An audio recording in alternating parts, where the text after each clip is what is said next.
Air signs, tignan natin ano po ang mensahe para sa iyo ngayong araw. Keep in mind po na ito ay general reading lamang. So, hindi lahat ay makaka-relate, so be open-minded. Sa mga hindi pa po nakasubscribe dito sa ating channel, please subscribe na po kayo and pa-like na din po ng ating video. At sa mga nais pong mag-avail ng ating private readings, ng ating Evil Eye Amulet Necklace at ng ating Tears Bracelet, makikita nyo po yung link sa description box. Tarot Intentions by Aliana Reyes. Okay, tingnan po natin ano yung mensahe para sa iyo. And pasensya na po, nandiyan na naman ang mga pusa. Ingat-ingat po kayong lahat dahil masama pa rin ang panahon. Kahit nasaan man po kayong sulok ng mundo, mag-iingat po. Tingnan natin. Mensahe natin, Spirit Guide. For air signs. Gemini, Libra, and Aquarius. We have played out. We have spiritual hater. We have different day. Cyber bully. Parang pagod na pagod kayo dito, air signs. Meron kasing kumukuha dito ng energy mo eh. Meron ka bang nakakausap dito? Kung napapansin mo, every time talaga na makakausap mo yung tao na yon, grabe yung kanyang mga sinasabi. Kahit hindi po yan patungkol sa'yo, hindi against you yung sinasabi ng tao na yun. Pero kasi, pwedeng nandalait ng tao, etc. ganyan. So, anong nangyayari is, bumababa po yung energy ng tao na yun, o yung vibration niya, yung frequency niya. So, anong nangyayari? Nadadamay ka doon. Kaya, mag-iingat ka sa mga kinakausap mo. Okay? And ingat din sa mga topics na pinag-uusapan ninyo. Ayan po. Meron ba ditong nabubuli? Okay? Or meron dito, siguro naglabas kayo ng saloobin ninyo towards sa isang issues. Tapos ngayon parang ito, may mga nambubuli sa inyo. So, might as well, delete mo na lang yung comment mo na yon para hindi na lumaki yung issues. Tignan natin. Meron naman, parang, paulit-ulit na lang yung nangyayari sa buhay ninyo, sa araw ninyo, nasasawa na ba kayo? So, tiyaga lang talaga. Tingnan natin, ano pa yung mensahe. Mensahe natin. Maraming sinusubok na mga air signs, no, ngayong taon na ito. Check natin for trabaho. 5 of Pentacles. Ayan, meron ba dito, unemployed kayo ngayon? Or may struggle dito pagdating sa work? Nalulugi ba yung pinagtatrabahuhan mo? Kasi may struggle kayo dito. Affected po kayo. Ace of Cups.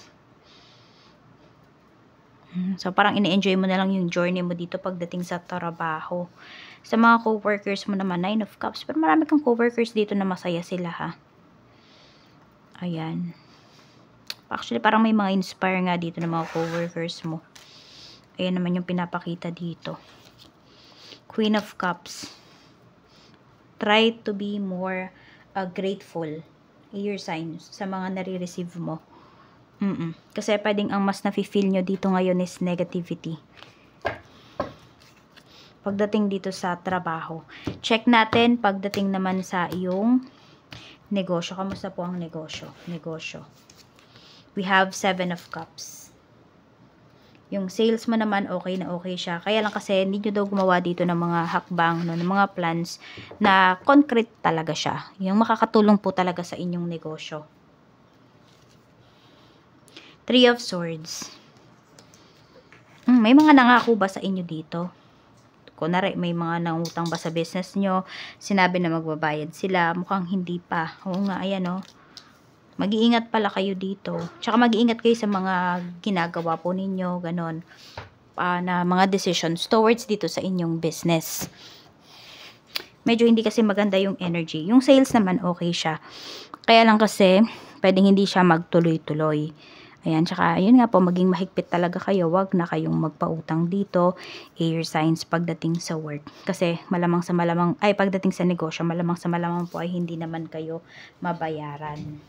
Kasi pang loloko na yung lumalabas dito. Tingnan natin pagdating naman po sa inyo pong kaperahan. So, 3 of Pentacles.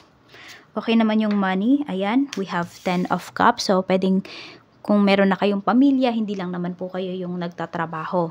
So, okay naman yung pinapakita dito pagdating sa money na ano ba yun? Napoprovide mo pa rin naman yung mga pangangailangan mo, yung mga pangangailangan ng family mo. 8 of Swords. Pero kasi yung iba sa inyo, you want more pa eh. 'Di ba? Mas gusto niyo pa syempre pataasin yung antas ng inyong pamumuhay. Kaya lang nga ayan, parang siguro nasasawa ka na ba sa ginagawa mo kasi paulit-ulit na lang siya. Sabi ko nga sa inyo, try to be more grateful sa mga nare-receive po ninyo, air signs. Meron naman kayong magagawa dito eh para palakihin pa, pagandahin pa yung finances ninyo. Kaya lang, pwedeng natatakot din kasi kayo at the same time kung anong sugal ba itong gagawin niyo. I mean, hindi talaga to sugal na kung anong sugal yan ha. I mean, susugal kayo sa isang bagay, sa isang investments, ganon. Sa isang negosyo. Check naman natin sa mga single. Sa mga single po, tignan natin kung ano yung mensahe, mga single natin dyan. Spirit guide, let's see. Single na air signs po. We have the last judgment. So, pwedeng iba sa inyo dito, nakapag-decide na kayo. Ayan, meron dito ha, nakapag-decide na kayo na hindi na kayo mag-boyfriend, hindi na kayo mag-girlfriend. Parang you will stay single na lang forever. I don't know kung ano yung pinagdadaanan ninyo ngayon, pero meron pong karamihan sa inyo. Yan yung decision ninyo. 7 of Swords. Ayan, parang mas ginagamit nyo na lang kasi yung isipan ninyo. And ayun, parang hanggang sa malakas pa kayo, sige, magtatrabaho po kayo para sa future ninyo, para sa pagtanda ninyo. So, yun, parang yan na yung mga pinaghahandaan ng iba sa inyo. Depende naman yan sa age ninyo, ha. Ayan po, at saka sa pinagdaanan ninyo towards sa relationship. Hindi ko alam kung nakailang relationship na ba kayo, pero pwede kasi na laging failed yung inyong nagiging relationship. So, 7 of Swords, some of you pwedeng 7 times na kayong nagkakaroon ng relationship, but failed yun lahat. The Chariot, para naman sa mga magkarelasyon, sa mga mag-live-in. We have Wheel of Fortune. So, kung naghahanda po kayo sa pagpapakasal, ayan po, pwedeng next year mangyari na po ito. Okay? Or 17 months from now for some of you. So, pwedeng 2026 pa yung iba sa inyo. Pero maganda naman yung pinapakita dito sa inyong relationship. Long term talaga siya. Yan, marami lang kumukontra dito sa inyong relasyon, pero kasi mas malaki yung tiwala ninyo sa person ninyo eh. Mas malaki yung pagmamahal ninyo sa isa't isa kaysa dun sa mga issues na dumarating sa inyong sa inyong relationship. Tignan naman natin pagdating naman po sa married. Mga married natin. We have Ace of Swords. We have 2 of Wands. So parang meron kayong pag-uusapan regarding sa mga plans towards sa family. At mukhang magkakaisa naman po kayo dito. 2 of Pentacles. Parang i-weigh nyo talaga yung mga bagay-bagay. Ano ba yung makakabuti sa inyong relasyon, sa inyong sa inyong family. Yan, maganda naman kasi may plano talaga. At may mga plano po dito na hindi lang talaga siya yung puro pangako lang. May concrete po ito, concrete plan, yung mga pinaplano ninyo. Yung mga gusto ninyo, yung mga goals ninyo. Sa mga may ex po dyan, tignan natin kung babalik pa ba yung ex mo. 7 of Pentacles. Actually, pwede pa siyang bumalik.